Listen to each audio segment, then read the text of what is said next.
Good afternoon and जय हिंद। मैं विवेक आप सभी का स्वागत करता हूं Exampur defence warrior YouTube channel पे। आप सभी का 10 मिनट शो में स्वागत है। आज हम लोग मैट्रिसेस, डिटरमिनेंट, आवी और साड़ी की बात करने वाले हैं। इस वीडियो के अंदर टारगेट रहेगा आवी को कवर करना, मैट्रिसेस को कवर करना। 10 मिनट से ज़्यादा वीडियो हो सकता है थोड़ा सा, क्योंकि पूरा कंप्लीट हम लोग करेंगे इसके अंदर कवर। स्टार्ट करते हैं। सबसे पहले टाइप ऑफ मैट्रिक्स, आवी के प्रकार कितने होते हैं। तो यहाँ पे आपके नाम लिखा है रो मैट्रिक्स, जिसको हम लोग पंक्ति स्तंभ आवी बोलते हैं। कॉलम मैट्रिक्स यानी कि स्तंभ आवी हो गया। रेक्टेंगुलर आयतकार आवी हो गया। स्क्वायर वर्ग आवी हो गया। जीरो शून्य आवी, डायगोनल विकर्ण आवी, स्केलर अदिश आव्यूह, यूनिट इकाई आव्यूह, अपर ट्रायंगुलर, लोअर ट्रायंगुलर, ऊपरी और निचला त्रिभुजकार आव्यूह। ये आपका नाम है। ये इसका परिभाषा दे रखा है। रो आव्यूह, रो मैट्रिक्स यानी पंक्ति आव्यूह में एक पंक्ति होती है और कॉलम यानी स्तंभ कितनी भी हो सकते हैं। इसमें एक कॉलम होता है, एक स्तंभ होता है, पंक्ति कितनी भी हो सकती है। रेक्टेंगुलर के अंदर ये 2x3 टाइप करेगा। ये दोनों सेम नहीं होनी चाहिए, मतलब पंक्ति और स्तंभ की संख्या समान नहीं होनी चाहिए। अगर समान हो जाएगी तो ये आपका स्क्वायर कर जाएगा, यानी वर्ग कहला जाएगा। जीरो में कोई मतलब नहीं, ऑर्डर डिग्री से सभी अवयव शून्य होने चाहिए। डायगोनल मैट्रिक्स में विकर्ण को छोड़ के बाकी सब जीरो हो। विकर्ण भी किसी केस में जीरो हो सकता है, लेकिन इनके सिवा 100% बाकी सभी लोग जीरो होने चाहिए डायगोनल वाले। स्केलर के अंदर डायगोनल के सिवा सभी जीरो और साथ ही साथ डायगोनल के सभी एलिमेंट सेम हो। ये सभी समान होने चाहिए। जैसे 2 है, कल को -1 हो सकता है, कल को 5 हो सकता है, 10 हो सकता है। ये सभी सेम होंगे। अगर ये सभी सेम होने के साथ साथ एक हो जाएंगे तो इसी को यूनिट, जिसको हम लोग आई से डिनोट करते हैं। आई की प्रॉपर्टी आपको पता होनी चाहिए, यहीं पे बता देता हूँ। आई एकलौता ऐसा है जिसको आप अगर पहले गुणा करो बाद में गुणा करो कोई फर्क नहीं पड़ता। दूसरा चीज, आई के पावर में कुछ भी रख लीजिए, ये आई ही रहेगा, कोई चेंज नहीं आता। ठीक है। बात करेंगे अपर ट्रायंगुलर और लोअर ट्रायंगुलर। अब ये आपका लोअर ट्रायंगुलर है, जिसमें नीचे त्रिभुज बनता हुआ दिखता है। इसकी परिभाषा होती है कि ऊपर के सभी शून्य हो जाए। नीचे के शून्य हो भी सकते, नहीं भी, लेकिन ऊपर का 100% शून्य होगा। अगर नीचे का शून्य हो जाएगा तो ये आपका अपर ट्रायंगुलर हो जाता है, ये हमारा लोअर ट्रायंगुलर है। ठीक है। आइए अब हम बात करते हैं थोड़ा सा इसको चार्ट के हिसाब से कैसे होते हैं। तो देखिए, जो मैट्रिक्स होता है, जो आवी होता है, सबसे पहले दो प्रकार में डिवाइड होता है, भाग दिया जाता है। एक होता है रेक्टेंगुलर यानी आयतकार, एक होता है स्क्वायर यानी कि वर्ग आव्यूह। रेक्टेंगुलर के अंदर रो और कॉलम आ जाते हैं, पंक्ति और स्तंभ आव्यूह हो जाते हैं। स्क्वायर वर्ग आव्यूह के अंदर सबसे पहला आपका ट्रायंगुलर आ जाता है और इधर डायगोनल मैट्रिक्स। ट्रायंगुलर के अंदर अपर और लोअर ट्रायंगुलर, यहाँ परिभाषा लिखा गया, देख सकते हैं। ये जीरो है, यहाँ नीचे वाला जीरो है, यहाँ ऊपर वाला जीरो। इसका परिभाषा ये होता है, ए आई जे जीरो हो जाए, आई इज ग्रेटर देन जे, तो अपर ट्रायंगुलर ऊपरी वाला हो जाएगा। ए आई जे जीरो हो जाए, आई इज लेस देन जे, ये हमारा लोअर ट्रायंगुलर हो जाता है। ये डेफिनेशन, ये परिभाषा है। ओके। डायगोनल के अंदर बात करेंगे हम सभी लोग, डायगोनल को छोड़ के बाकी सब जीरो हो। ठीक है। इसके बाद बात करेंगे डायगोनल के दो हिस्सा हो जाएंगे, कह दीजिए उसी का हिस्सा स्केलर है। स्केलर यानी अदिश के अंदर ये सभी सेम हो जाए, बाकी लोग जीरो हो जाए। उसी का हिस्सा स्पेशल केस, अगर ये एक हो जाएगा तो यूनिट हो जाएगा। ये चार्ट हो गया, ये आपकी परिभाषा हो गई। ठीक है। थोड़ा सा रैपिड तरीके से बता रहा क्योंकि 10 मिनट में पूरा कंप्लीट करना है। बात करेंगे सिंगुलर मैट्रिक्स। सबसे पहला चीज सिंगुलर मैट्रिक्स, जिसको बोलते हैं गैर व्युत्क्रमणी। इसका सिंपल सा कॉन्सेप्ट है, जिसका साड़ी का मान शून्य हो जाए। साड़ी का मान शून्य आने का केस क्या है, यहाँ पे आप याद रखेंगे ए इनवर्स का कॉन्सेप्ट आता है। ए इनवर्स हमारा होता है एडजॉइंट ऑफ ए अपॉन में डिटर्मिनेंट ऑफ ए। ओके। तो अगर डिटर्मिनेंट जीरो हो जाएगा तो ए इनवर्स नहीं आएगा। तो कहा यह जाता है सिंगुलर मैट्रिक्स जो गैर व्युत्क्रमणीय है, यानी कि ये शून्य हो गया तो ये इसका व्युत्क्रम नहीं आ सकता। आप खुद ही बताइए, अगर ये जीरो हो गया नीचे का तो ये नॉट डिफाइंड आ जाएगा, यानी इनवर्स नहीं आ पाए, इसलिए इसका नाम गैर व्युत्क्रमणीय सिंगुलर मैट्रिक्स। ठीक है। याद रखना, ए इनवर्स का फॉर्मूला आपका यही होता है, एडजॉइंट ऑफ अपॉन में determinant of A. Okay. Next बात करेंगे एडिशन एंड सब्ट्रैक्शन। सबसे पहला चीज, कभी भी दो अवयव को जोड़ा और घटाया तभी जाएगा जब इनके कोटि क्रम सेम होंगे। जो बोल दीजिए m क्रॉस n, अगर ये है तो ये भी m क्रॉस m होना चाहिए, अलग नहीं हो सकता। ठीक है। और जोड़ने का बहुत सिंपल सा कॉन्सेप्ट, जैसे 2 3 1 1 को जोड़ना है मुझे 5 6 0 -1 के साथ, तो जो जहां पे उसी स्थान से जुड़ जाएगा, जैसे 2 का जुड़ जाएगा 5 के साथ, यहाँ पे 7 हो जाएगा। 3 जुड़ जाएगा 6 के साथ, यहाँ पे 9 हो जाएगा। 1 जुड़ जाएगा 0 के साथ, 1 हो जाएगा। 1 - 1 0 हो जाएगा। ठीक है। तो जो पंक्ति जहां पर रहेगी अपने स्थान वाले से जुड़ेगा, तो इनका कोटि का क्रम का सेम होना जरूरी है। और जो आंसर आएगा a + b, वो भी सेम क्रम का ही रहेगा, सेम ऑर्डर का ही रहेगा, ये नहीं बदलता। इसमें ऑर्डर का चेंजेस नहीं होता। ठीक है। ये आपका एडिशन एंड सब्ट्रैक्शन पे काम करता है। स्केलर मल्टीप्लिकेशन, ये क्या होता है, आव्यूह में किसी संख्या का गुणा करना। जैसे कि मान लीजिए एक कोई आव्यूह है, 5 6 1 2 दे रखा है आपको, आपसे बोला 3 1 क्या हो जाएगा, यानी एक संख्या का गुणा किया गया, इसी को स्केलर बोलते हैं। तो जब संख्या का गुणा करते हैं तो सब में होता है, तो 3 जो गुणा होगा सब में होगा। ये 15 हो जाएगा, 6 3 18 हो गया, 3 हो गया, 3 दूनी 6 हो गया। ऐसे अगर आप कॉमन निकालना चाह रहे हो तो सब में से निकलेगा। मान लीजिए कोई बी दे रखा है आपको 5 10 15 20। ठीक है। आप सब में से देख रहे हो कॉमन 5 निकल रहा, तो आप चाहिए तो यहाँ 5 बाहर निकाल लीजिए, लेकिन सब में से निकलेगा। ये हो जाएगा 1 2 3 4। ओके। बेसिकली 5 से भाग दे दीजिए अंदर और बाहर 5 निकल गया। तो ये यहाँ पे लॉजिक काम करता है। अगला देखेंगे मैट्रिक्स मल्टीप्लिकेशन, आव्यूह का गुणन। आव्यूह का गुणन थोड़ा सा अलग होता है, आप समझेंगे। अगर मान लीजिए एक आव्यूह है जो कि m क्रॉस n का है, तो दूसरा आव्यूह m क्रॉस n से काम नहीं चलेगा, ये गुणा नहीं हो सकता, ध्यान रखेंगे। ये गुणा कब होता है?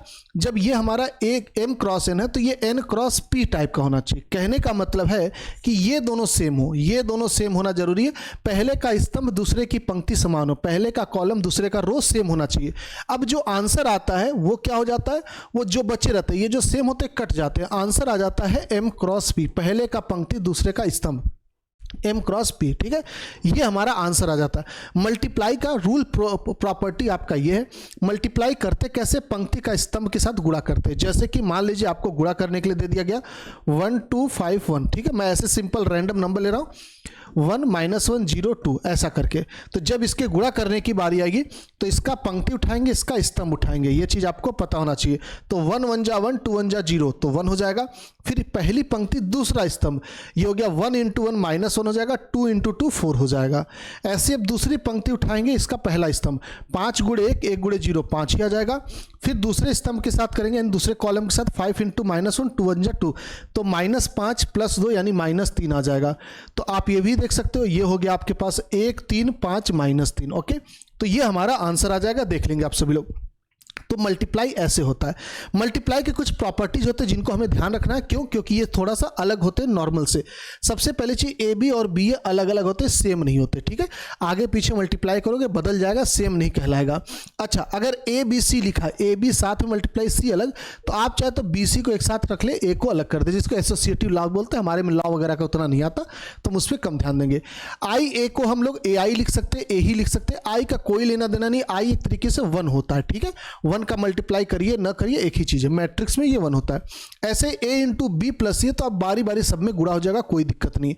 ए B is equal to A C, अगर A B is equal to A C है तो देखिए ए कट जाएगा, आंसर आ जाएगा b is equal to C. Okay, अब यहां पे एक कॉन्सेप्ट आता है, मान लीजिए A B is equal to आपको सी ए दे रखा है, तो क्या मैं b इज इक्वल टू सी बोलूंगा? नहीं। ध्यान रखना, कट तो रहा है सर? नहीं, A B is equal to A C रहेगा तब b is equal to C कहलाएगा, ये सही है। ऐसा क्यों? अगर आप कैंसल कोई चीज करें तो दोनों के लेफ्ट साइड होना चाहिए या दोनों के right side, B A is equal to C A हो तब ये कैंसिल होगा। एक के लेफ्ट एक के राइट नहीं होगा, ये चीज ध्यान रखेंगे। ठीक है, left hand cancellation, right hand cancellation तभी लगता है जब दोनों के एक तरफ हो। ओके, बात समझ में आ गई? चलिए अगला देखेंगे। ऐसे यहां पे देखिए दोनों तरफ ए है तो कट जाएगा। आगे देखा जाएगा next, A B is equal to अगर 0 है तो बेसिकली ए भी 0 होगा या फिर बी भी 0 हो सकता है। ठीक है, या दोनों 0 ना हो, ऐसा भी होता है। जैसे कि एग्जांपल के तौर पे मान लीजिए ये आव्यूह है आपका 1 0 0 1 और एक दे दिया मैंने आपको 0 1 0 1 0। अब इन दोनों का मल्टीप्लाई करिए, इन दोनों का मल्टीप्लाई करना है तो ये देखिए 0 आ जाएगा। एक सेकेंड, मैं दूसरा एग्जांपल दे रहा हूँ, सॉरी ना। 1 0 0 0 ले लीजिए और गुणा कर दीजिए 0 0 0 1 के साथ। ठीक है, देखिए आंसर 0 आएगा ना, ये 0 मैट्रिक्स ना ये 0 मैट्रिक्स, लेकिन फिर भी आंसर 0 आएगा करके देखेंगे तो अगर दो आव्यूह का गुणा 0, तो जरूरी नहीं दोनों में से कोई एक 0 हो सकता, दोनों 0 ना हो। ओके, अगला दे रखा है ट्रांसपोज ऑफ ए, यानी परिवर्त है। आगे चल के देखेंगे ए बी को हम लोग जब ओपन करेंगे तो बी ए अलग करेंगे, या फिर ये कह दीजिए दोनों सेम हो जाता मल्टीप्लाई में, ट्रांसपोज में। ठीक है, आगे इसको देखेंगे, इस पर आप उतना नहीं ध्यान देंगे तो भी चलेगा। अगला देखेंगे a प्लस बी का स्क्वायर यहाँ पर होता है A square plus B square, 2ab नहीं होता, ए बी प्लस बी होता है। ठीक है, ऐसे a माइनस बी का स्क्वायर क्या होता है? A square B square minus A B minus B है। ओके, चलिए आगे चला जा, अब समझ जाएंगे, ये सब सेम लिखा है वैसे ही एज इट इज। आगे चलते नेक्स्ट देखते हैं ट्रांसपोज परिवर्त। परिवर्त को किससे डिनोट करते हैं? ए टी से डिनोट करते हैं, कई बार इसको ए डैश भी लिखा जाता है। इसका मतलब क्या? पंक्ति स्तंभ बन जाता है, स्तंभ पंक्ति बन जाता है। ठीक है, ए आई जे इंटरचेंज हो जाता है ए जे आई के साथ। बहुत सिंपल सा लॉजिक है। मान लीजिए ए आपको दे रखा 1 2 3 5 7 9, तो जो ए का ट्रांसपोज है परिवर्त है, ये हो जाएगा आपका 1 5 2 7 3 9। ओके, यहाँ पे देखिए पहला पंक्ति था, ये पहला स्तंभ बन गया, दूसरा पंक्ति दूसरा स्तंभ, कॉलम रो बन जाता है, रो कॉलम बन जाता है। अगला कुछ प्रॉपर्टीज देख लेंगे ट्रांसपोज का। यहाँ पे विजिबिलिटी है तो ठीक है, नहीं तो मैं बता दे रहा हूँ, कभी भी अगर 2 बार ट्रांसपोज यानी परिवर्त ले लेते हो आप तो वापस से वही बन जाता है। ठीक है, कभी भी कोई कांस्टेंट मल्टीप्लाई तो बहुत सिंपली ये बाहर आ जाएगा, इसमें कोई लेना देना नहीं है आपका। ठीक है, मान लीजिए ए प्लस बी का परिवर्त पूछा गया है या माइनस लगा है, तो ये डायरेक्टली अपना आ जाएगा, ठीक है, इसमें कोई लेना देना नहीं, अलग अलग सीधे सीधे जाएंगे। लेकिन मल्टीप्लाई में ये चीज़ काम नहीं करता। मान लीजिए ए बी का गुणा परिवर्त पूछा, तो ये बी का परिवर्त ए का परिवर्त होता, ठीक है, ये उल्टा हो जाते हैं। अच्छा, और कुछ और, ठीक है, मतलब यही है कि ए का परिवर्त निकालिए फिर पावर एन निकालिए, ए के पावर एन लेके फिर परिवर्त निकालिए, एक ही चीज़ है। ओके, तो ये सबसे ज़्यादा इंपॉर्टेंट इसमें दो चीज़ होते हैं, पहला ये होता है, दूसरा आपका ये मल्टीप्लाई वाला होता है, ठीक है। बाकी तीसरा ये लोग कह दीजिए, ये सब उतने नहीं होते। आगे देख लेंगे नेक्स्ट हम लोग सिमेट्रिक एंड स्क्यू सिमेट्रिक, सममित और विषम सममित, ये क्या होते हैं, इनकी परिभाषा अगर देखा जाएगा, सममित बोलते हैं मान लिया किसी का परिवर्त आप लेते हैं वापस वही बन जाता तो सममित हो जाएगा। विषम सममित कहता है अगर परिवर्त लेते हैं यानी ट्रांसपोज लेते हैं माइनस से बन जाएगा तो ये कहलाएगा। इसको एक तरीके से ऐसे समझते हैं। दूसरा तरीका, इसका एग्जांपल कई बार मैट्रिक्स बना के दे देता है, तो इसकी पहचान क्या होती है देख लेंगे आप सभी लोग। A B C D E F, ऐसा मतलब सिमेट्रिक वो कहलाता है, सममित वो कहलाता है जिसके विकर्ण के अपोजिट वाले बिल्कुल सेम हो। विषम सममित कौन सा कहलाता है? विषम सममित में सबसे पहले चीज विकर्ण के सभी अवयव जीरो हो। इसमें जीरो हो भी सकते नहीं भी हो सकते, लेकिन इसमें जीरो होना जरूरी है। यहाँ पे ए होगा तो माइनस ए होगा, बी होगा तो यहाँ पे बी हो गया तो यहाँ माइनस बी, यहाँ सी हो गया तो यहाँ माइनस सी। इसमें दो चीज होता है विषम सममित में, एक तो विकर्ण शून्य होता है, दूसरा इसकी सिमेट्री में डायगोनल जीरो होते और अपोजिट साइन के होते, विपरीत चिन्ह के होते, ठीक है। ये आपकी इनकी प्रॉपर्टी सिमेट्रिक और इसकी सिमेट्रिक की। अब इसमें देख लेंगे आप सभी लोग, कई बार क्वेश्चन पूछता आपका, चलिए अभी देख लेंगे उसको। एडजॉइंट, एडजॉइंट देख लेंगे हम लोग। सहखंडज, सहखंडज कैसे होता है, रिप्रेजेंट कैसे करते हैं, ऐसे करते हैं, एडजॉइंट ऑफ ए, ठीक है, इसको ऐसे रिप्रेजेंट करते हैं। बहुत थोड़ा सा मुश्किल टास्क है अगर आप इसको लेंदी प्रोसेस से जाएंगे। शॉर्टकट क्या होता है, 2x3 का आंसर याद रखना और 3x3 को सॉल्व करते हैं। 2x2 का ट्रिक क्या होता है, मान लीजिए ए कोई आव्यूह दे रखा है ए बी सी डी, ठीक है, तो इसका एडजॉइंट 1 सेकेंड में आप निकालेंगे, कितना आ जाएगा। सबसे पहला चीज इनका स्थान बदलते हैं, ए की जगह डी आ जाएगा, डी की जगह ए आ जाएगा, और इनका सिर्फ चिन्ह बदलता है। प्लस रहेंगे तो माइनस हो जाएगा, माइनस रहेंगे तो प्लस रहेंगे, इनका स्थान बदलता है, इनका चिन्ह बदलता है। ये ट्रिक होता है 2x2 का। 3x3 को आपको row column double double shift करके करना होता है। आगे टाइम मिलेगा कर देंगे, थोड़ा सा लेंथी है, आप लोग पढ़ो, ठीक है। आगे देखेंगे नेक्स्ट हम लोग कुछ प्रॉपर्टीज एडजॉइंट का, इसको तो रट के बैठ जाना, ठीक है। कैसे रटना है, अच्छा ट्रांसपोज में एक और प्रॉपर्टीज मैं आपको बता दूं, आई थिंक, हाँ, कभी भी ट्रांसपोज का डिटर्मिनेंट निकालना है तो सेम ही चीज होता है, आप डिटर्मिनेंट का ट्रांसपोज निकालिए या फिर डिटर्मिनेंट ऑफ ए निकालिए, ये सब एक ही चीज, परिवर्त का निकालिए या न निकालिए एक ही बात है, ठीक है। आइए अब हम लोग देखते हैं एडजॉइंट का कुछ प्रॉपर्टी। सबसे पहले ए इंटू एडजॉइंट, ये सभी बहुत फेमस है, बहुत मतलब बहुत ज़्यादा फेमस है, मिस मत करना इनमें से कोई भी। A into adjoint of A आपका determinant of A into I n हो जाता है, यानी कि एन ऑर्डर का आइडेंटिटी, ठीक है। या फिर इसको आप लिख सकते हैं एडजॉइंट ऑफ ए इंटू ए भी लिख सकते हैं। एडजॉइंट ऑफ ए का ट्रांसपोज क्या आ जाएगा, परिवर्त, सहखंडज का परिवर्त, सहखंडज ए के परिवर्त का सहखंडज बोल दीजिए, तो आप पहले सहखंडज निकाल लीजिए फिर परिवर्त ले लीजिए, एक ही बात है। आपको एडजॉइंट लेके ट्रांसपोज करना या ट्रांसपोज लेके एडजॉइंट करें, कोई फर्क नहीं पड़ता, एक ही चीज है।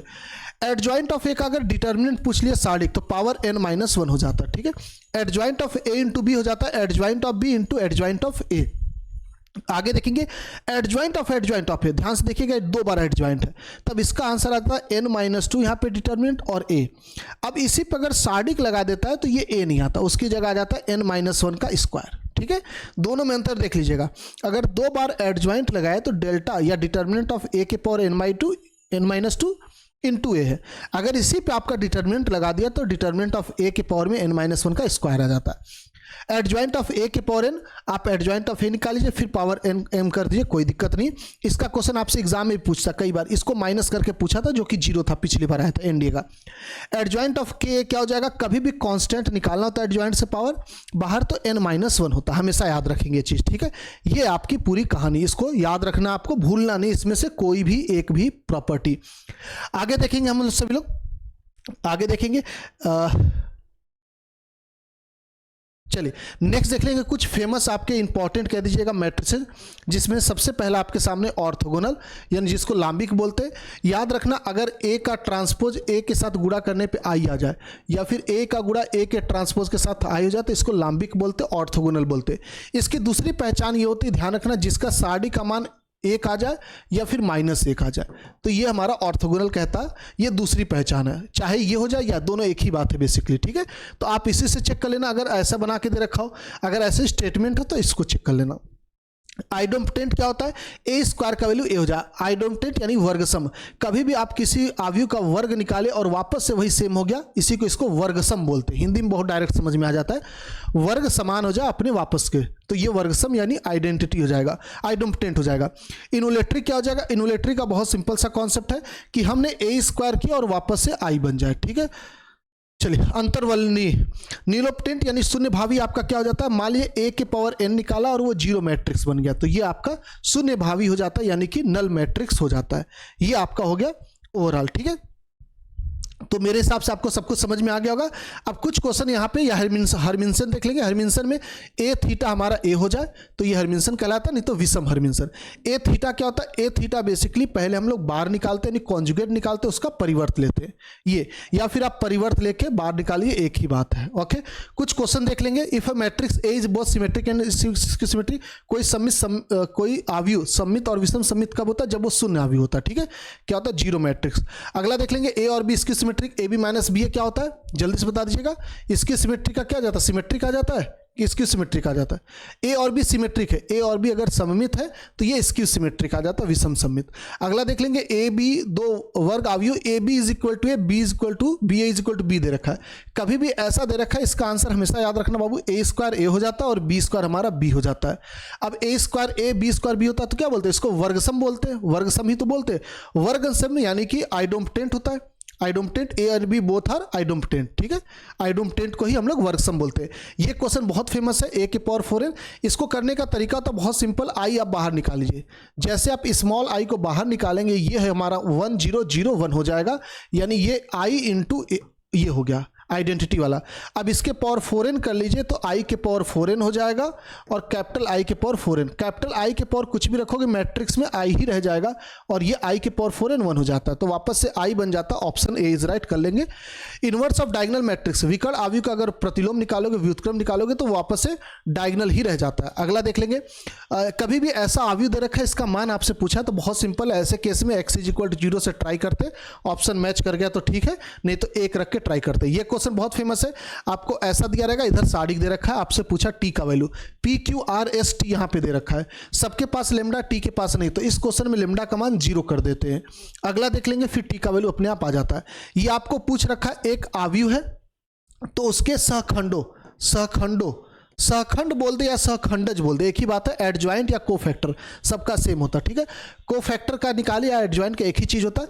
ये डेल्टा के पावर n-1 हो जाता है, तो ये 3 × 3 का बाबू, तो ये हो गया डेल्टा के पावर 3 - 1 यानी कि स्क्वायर हो जाएगा। Option B is right. Okay, अगला देख लेंगे, आपको ए दे रखा मैट्रिक्स। ट्रेस क्या हो जाता है, ट्रेस कुछ नहीं, विकर्ण अवयव का योग होता है, विकर्ण अवयव का योग होता है, यानी डायगोनल का सम हो जाता है। 9 1 10 7 17 हो जाएगा। Option A is right.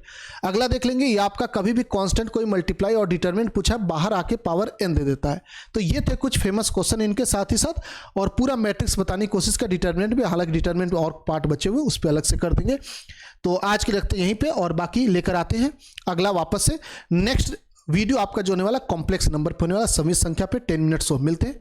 जय हिंद, जय भारत। कैसा लगा कमेंट करके जरूर बताएंगे।